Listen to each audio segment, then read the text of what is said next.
ए राजा आ सोनावा कैसे करिया आ दिल्ली शहर से लइहा हो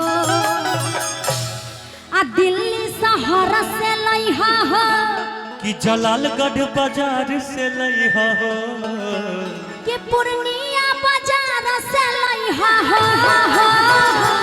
जलालगढ़ में धीरे धीरे सोना का दुकान खुलने वाला है। हाँ। तो यहीं से मंगवा के पहन कि जलालगढ़ बाजार से लइहा हो कि तो हसे कहली तोहर में हरिया बतिया जन तू भुलइहा हो इनो जा सोहला के सिकरिया दिल्ली शहर से लइहा हो ए राजा सोनावा के सिकरिया दिल्ली शहर से लइहा हो दिल्ली शहर से लइहा हो दिल्ली शहर से लइहा हो दिल्ली शहर से लइहा हो कि दिल्ली शहर से लइहा हो कि तोहसे कहली तोहर में हरिया बतिया जन तू भुलइहा हो ए राजा सोनावा के सिकरिया दिल्ली शहर से लइहा हो।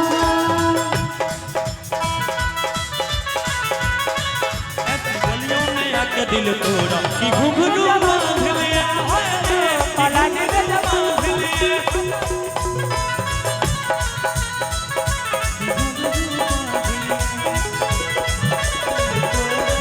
तू तो बारा कटक कर जाती पलानी में तबानी रोता हमको पलानी में तबानी रोता अंतराजी ए राजा सोनावा कैसे करिया तू ए राजा सोनावा कैसे करिया तू आ बिंदिया मंगल सूत्र चढ़ावले आयंगना में भासुर हो ए राजा आंगना में भासुर हो आ एको गहना खरीदल नाही आ तहरा बाटे लूर हो रहो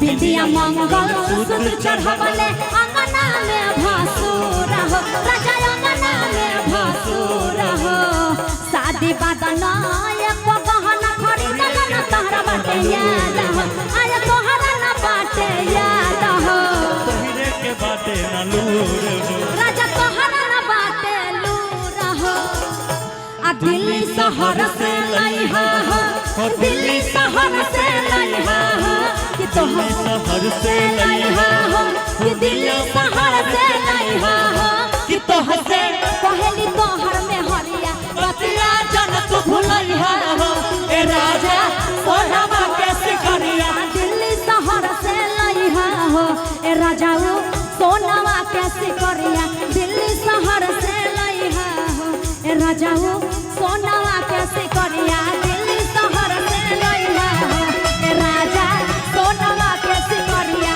दिल्ली शहर से लइहा हो।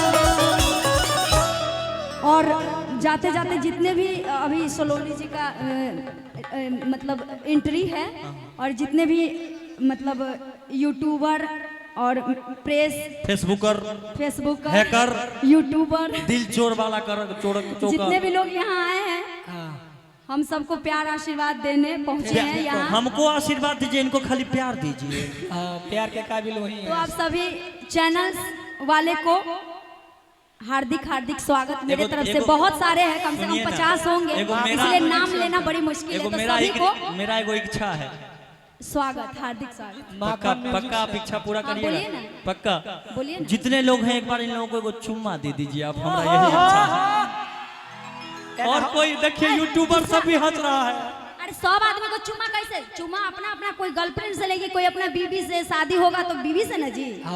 अरे आज की रात आप एगो चुम्मा दे दीजिएगा, सब करोड़पति हो जाएंगे। आप फ्लाइंग किस वही ऐसे बोला सभी को बाप रे ए ब्यास आराम से आराम।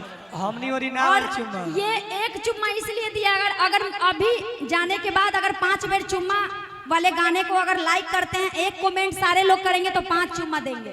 बाप रे बाप, एक साथ 4 फ्री। ओह हमारे 5 मिनट हमारे कमेटी के मेंबर सबको भी एगो चुम्मा दीजिए, चश्मा उस्मा सब पहले हाथ उठाइए। कितने लोग 5 मिनट चुम्मा वाला गाना देखेंगे? जो देखे वो मत उठाइएगा, हाथ उठाएंगे। और जितने भी जलालगढ़ यहाँ उपस्थित तमाम लोगों को मेरा 4 चुम्मा फ्री। बाप रे बाप। जरूर देखिएगा, एक कमेंट जरूर कीजिएगा, सबका कमेंट पढ़ेंगे। सुनिए और सुनिए, यहाँ का नाम भी लिखिएगा। पूर्वा बाबा है पीछे से देख रहे हैं, उनके लिए बस एक क्यों कहेंगे बात कि जो जवान नहीं देखते वो बुजुर्ग देख लेते हैं। आप चुम्मा दिए उस पर बोल रहे हैं। जो जवान नहीं देखते वो बुजुर्ग देख लेते हैं, उम्र के हर मोड़ पर अपनी गाड़ी ब्रेक लेते हैं। अच्छा, जो जवान नहीं देखते वो बुजुर्ग आसानी से देख लेते हैं, उम्र के हर मोड़ पर अपनी गाड़ी ब्रेक लेते हैं अंतरा जी। अच्छा। जरूरत पड़ने पर दूसरे के तवे पर अपनी रोटी सेक लेते हैं, इसलिए बुजुर्ग को चुम्मा मत दीजिएगा। सभी लोग मेरे लिए प्यारे हैं, तो सभी को ये समर्पित चुम्मा था। बात बुजुर्गों में भी जवानी का जोश होता है, अच्छा, कि बुजुर्गों में भी जवानी का जोश होता है, और तन भले ही कछुआ है लेकिन मन अंदर से खरगोश होता है। बाप रे बाप। आपको बूढ़े का बहुत फीलिंग्स मालूम है? बाबा सब बहुत सारे हमारे गांव में रहते हैं, कहते हैं कि दोबारा कोई जुगाड़ लगाओ ना। देखो अपने कलाकार सब एक से एक लाते हो तुम। हाँ, एक प्रोग्राम में हम भी गए थे, जागरण का कार्यक्रम था, तो देखे, बैठे थे, तो हम बोले कि कितने लोग कुंवारे हैं, हाथ उठाइए। तो बाबा भी हाथ उठा दिए, तो सामने में हमको दिख गया, पीछे में पता नहीं कितना बाबा उठाए होंगे। तो हम पूछे कि बाबा आप कुंवारे हैं? तो बोल रहे हैं अरे देहिया न बुढ़ाया है, मनवा थोड़ी बुढ़ाया है।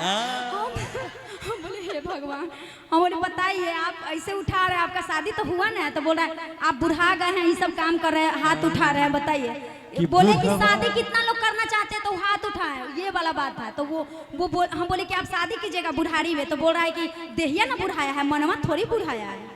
बताइए कि बुढ़वा रहे बीमार, कि बुढ़िया सटल रहे। सटा दी, सटा दी। अरे बूढ़ी देखिए, अरे बूढ़ी जल्दी से खाना बनाओ ना, कुछ खिलाओ पिलाओ, जल्दी से जाएंगे। उधर से बूढ़ी बोलती है अरे काहे ऐसे बोलते हैं जी, बड़ी दिक्कत होता है, ऐसे मत बोलिए।